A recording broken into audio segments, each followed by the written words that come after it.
I'm Mason Dusky, and the first exercise I'll be going over today is the seated tricep overhead press. And when we're doing this exercise to find our client's optimal range of motion, we'll have them kind of start with the dumbbell right here, and we're going to kind of want to check when that tricep starts contracting and then where that tricep stops contracting. And this exercise should look like this. You have your dumbbell right here behind your head, and it should be a nice motion up and motion back down, motion up, motion down. The eccentric motion of this exercise would be on our way down, and our concentric would be on the way up. And you're going to want to breathe in on your way down, and you're going to want to breathe out on your way up, considering the way up is the harder part of this exercise.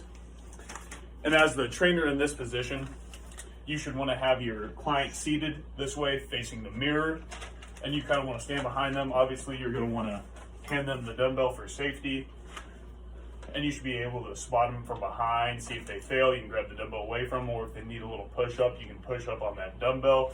You just want to make sure they're safe as possible. They're not wobbling or anything. And for like cueing, you might tell them to like put their elbows in, or you might touch their elbows. If their elbows start flaring out like this when they're doing it, like start flaring out a little bit. And some progressions and regressions for this. Regression for this one, you might start with a seated cable tricep overhead press with the ropes. That adds for a little extra stability since they don't have to control that weight all on their own. And a progression for this was eventually have them standing up while doing this exercise, and they might do it in a stagger position, or if they can have enough power like this, they can do it just standing feet shoulder width apart. The second exercise I'll be going over today is the tricep extension in the skull crusher variety. And this exercise should look like this. You have your client on the bench, and the exercise should look like this. Arms slightly angled backwards a little bit, and then just slowly lower the bar, back up,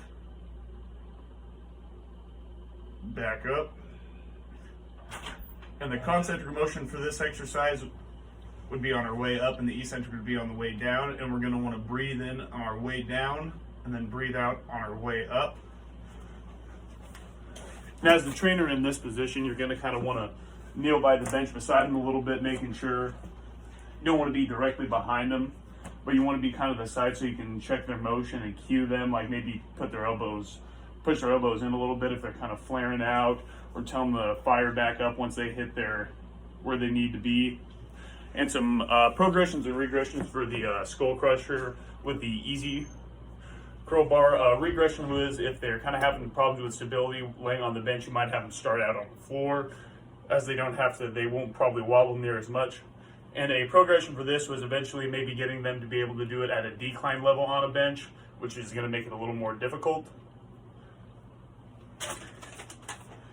And the pace of both exercises, you're going to want to have the nice motion. You don't want to be going too fast. You also don't want to be going too slow. You want to have a nice pace throughout, kind of like a 2 seconds up, 2 seconds down kind of thing.